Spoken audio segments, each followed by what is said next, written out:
নমস্কার। আমি সাধারণ ঘরের একজন সাধারণ গৃহবধূ। আমি কি বলে শুরু করব আমি বুঝতে পারছি না। আজকে আমাদের ৭৮তম স্বাধীনতা দিবস।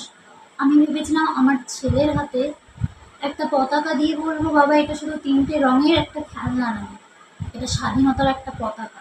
আমাদের এই স্বাধীনতার জন্য প্রচুর মানুষ বলিদান করেছেন, প্রচুর মানুষ রক্ত দিয়েছেন, তারপর আমরা স্বাধীনতা পেয়েছি। আমাদের ৭৮তম স্বাধীনতা দিবস চলছে, কিন্তু আদৌ স্বাধীন তো আমাদের ভারত? আদৌ কি স্বাধীন? ভারত স্বাধীন হলেও আদৌ পশ্চিমবাংলা স্বাধীন তো? পশ্চিমবাংলায় বারবার একই ঘটনা ঘটে চলেছে। কে কিভাবে নেবে বা কিভাবে দেখবে? আমার হাজবেন্ড কিন্তু বরাবরই এরকম ধরনের ভিডিও পোস্ট করতে আমাকে বারণ করেছে। আমি আগেও একটা বিষয় নিয়ে এরকম একটা ভিডিও বানিয়েছিলাম, কিন্তু আমার হাজবেন্ড বারণ করেছিল, তুমি পোস্ট করো না, তুমি এইসব বিষয় বোঝো না, রাজনীতি বোঝো না বা আইন বোঝো না। সত্যি আমি রাজনীতি বুঝি না, সত্যি আমি আইন বুঝি না, আমি রাজনীতির কোনো কিছুই বুঝি না। কিন্তু কি করব বলুন? সবাই যখন বাইরে, সবাই যখন, সব মেয়েরা যখন রাত দখল করছে, তখন আমি ঘরে। আমি একজন গৃহবধূ। আমি সত্যিই জানতাম না এরকম একটা ঘটনা ঘটবে। আমি জানতাম যে খবর আমি দেখছিলাম, কিন্তু আমাদের ধুবুলিয়ায় যে এরকম হতে পারে আমি সেটা জানতাম না। পশ্চিমবাংলায় এই একবার না, বহুবার এই ধরনের ঘটনা ঘটেছে। আপনাদের হয়তো মনে আছে যে convent of Jesus and Mary, যে স্কুলটায়, যেখানে একজন নার্স বা নানকে বারবার এই ধর্ষণ করা হয়েছিল, তার কাছে বারবার তাকে দিয়ে চা বানিয়ে খাওয়া হয়েছিল। আমরা সেটাও ভুলে গেছি, সেটা নিয়েও কিন্তু ঝড় উঠেছিল, আমরা সেটাও ভুলে গেছি। তারপরও আবার পশ্চিমবাংলায় একই ঘটনা। এটা তো ভয়ঙ্কর ঘটনা, যে মানুষ কতটা নিচু হতে পারে। একটা মেয়ে, মানে আমরা যে, উনি যে ডাক্তার ছিলেন তিলোত্তমা বা অভয়া, TV9 তাকে নাম দিয়েছেন তিলোত্তমা, আর রিপাবলিক বাংলা তাকে নাম দিয়েছেন অভয়া। তাকে কি বলে ডাকবো আমি বুঝতে পারছি না। আমি সত্যি বুঝতে পারছি না আমি তাকে কি বলে ডাকবো। তিলোত্তমা বা অভয়া, আর সে যাই হোক না কেন, সে কিন্তু একজন ডাক্তার ছিলেন। প্রথমা কাদম্বিনী কিন্তু উনি বুঝিয়েছিলেন যে আমরা মেয়েরা ছেলেদের বরাবর, ছেলেরা যদি ডাক্তার হতে পারে, আমরাও কিন্তু মেয়েরা ডাক্তার হতে পারি। কিন্তু কোথায়? ডাক্তার হয়েও কি সেই স্বাধীনতা আছে? প্রথমা কাদম্বিনী, আপনি যদি পুনরায় জন্ম নিয়ে থাকেন, তবে আপনি দেখুন না, এর বিচার করুন না। আপনি বলেছিলেন মেয়েরাও, আপনি দেখিয়েছিলেন মেয়েরাও স্বাধীন, মেয়েরাও ডক্টর হতে পারে, কিন্তু এই ডাক্তারের কি অবস্থা? সে কি ডাক্তার হয়েও তার ভুল ছিল, সে একজন মেয়ে, তাই বলে কি তার সঙ্গে আজকে এই ঘটনা ঘটলো?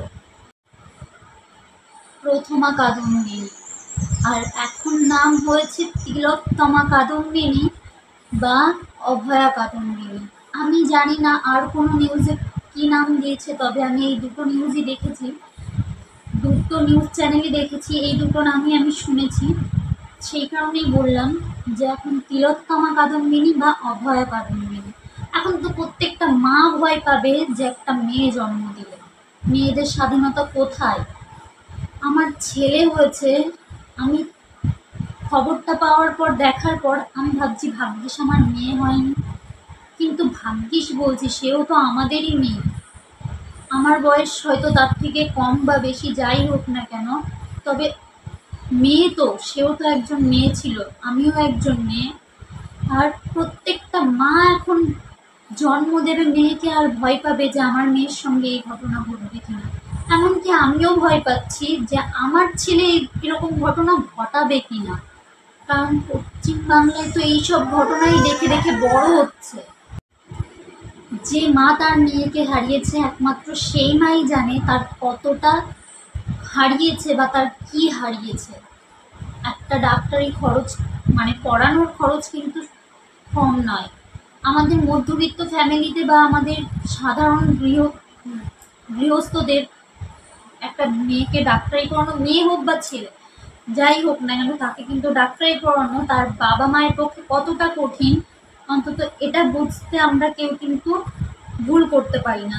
বা আমরা সকলেই জানি যে একটা ডাক্তারি পড়ানোতে কতটা খরচ হতে পারে। তাকে পুরো ক্ষতবিক্ষত করে দিয়েছে। তিলোত্তমা কাদম্বিনীকে চোখ থেকে রক্ত বেরোচ্ছে, নাক থেকে রক্ত বেরোচ্ছে, মুখ থেকে রক্ত বেরোচ্ছে, তাহলে তাকে কিভাবে নৃশংসভাবে হত্যা করা হয়েছে। এখন একজন কি তোমার ধরা হয়েছে যে অন্যায় করেছে সঞ্জয়, কিন্তু আমারও মনে হয় না, এটা কারোরই মনে হয় না যে সে একা ছিল।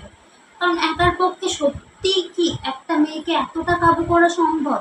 আমরাও তো একটা মেয়ে, আমরাও তো একটা পুরুষের হাত থেকে চাইলে হয়তো পুরুষের শক্তি আমাদের মেয়ের থেকে দ্বিগুণ, কিন্তু বাঁচার চেষ্টা করার সময় তো একটা ছেলের হাত থেকে আমরা নিজেদের বাঁচাতেই পারি, সে ছেলে হোক বা মেয়ে হোক, বাঁচার চেষ্টা আপ্রাণ আমরা করতে পারি। তিলোত্তমাও কিন্তু সেটাই করেছিল।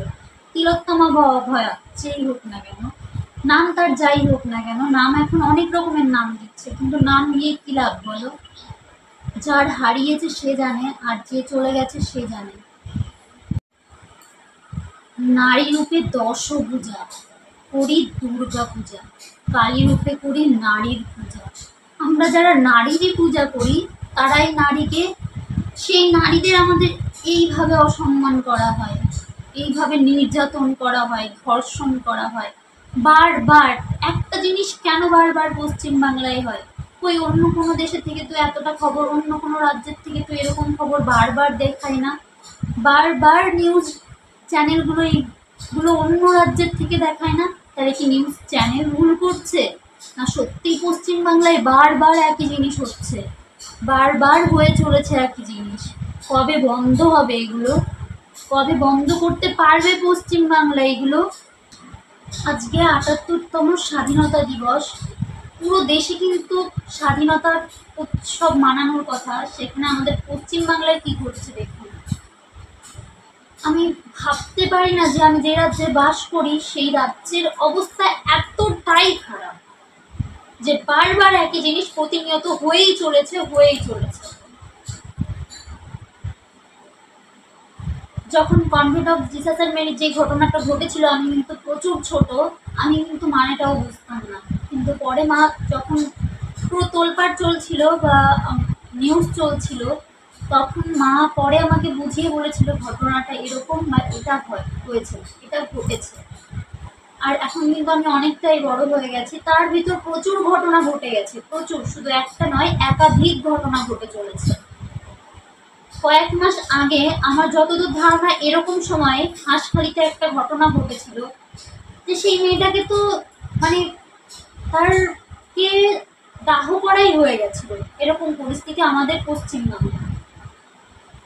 আমি জানি না এত পশ্চিমবাংলা নিয়ে আমি কথা বলছি বলে কি হবে কি না হবে আমি ভিডিওটা পোস্ট করার পর, তবে আমার মনে হলো যা হবে হবে, যা হবে দেখা যাবে।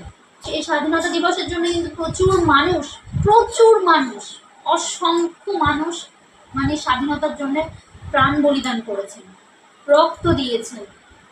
সেখানে একজন কিন্তু ক্ষুদিরাম বসু, যাকে সকলের সামনে ফাঁসি দেওয়া হয়েছিল, যেটা ব্রিটিশরা করেছিল। আমি চাই প্রত্যেকটা দোষীকে খুঁজে খুঁজে বের করে সকলের সামনে ফাঁসি দেওয়া হোক, সকল জনতার সামনে ফাঁসি দেওয়া হোক। আমরা সকলে দেখতে চাই সেটা, যেরকম ক্ষুদিরাম বসুর সঙ্গে হয়েছিল, এরাও ঠিক তাই। এরাও ক্ষুদিরাম বসু প্রাণ দিয়েছিলেন আমাদের দেশের জন্যে, আর এরা আমাদের দেশে বসেই আমাদের দেশের মানুষকে এভাবে হত্যা করছে। আমি সত্যিই চাই আজকে স্বাধীনতার দিবসে দাঁড়িয়ে যদি আজকের ভেতর পারা যায়, জানি আজকের ভেতর কখনোই সম্ভব না, তো তবুও চাই যদি আজকের জিনিসটা হয়ে যেত, সব কিছু প্রমাণ হয়ে যেত, আমি আজকেই চাইতাম যে স্বাধীনতার দিনে দাঁড়িয়ে আজকে তাকে ফাঁসি দেওয়া হোক, সকলের সামনে ফাঁসি দেওয়া হোক। ঠিক আমাদের ক্ষুদিরাম বসুকে যেভাবে ফাঁসি দেওয়া হয়েছিল ঠিক সেইভাবে ফাঁসি দেওয়া হোক।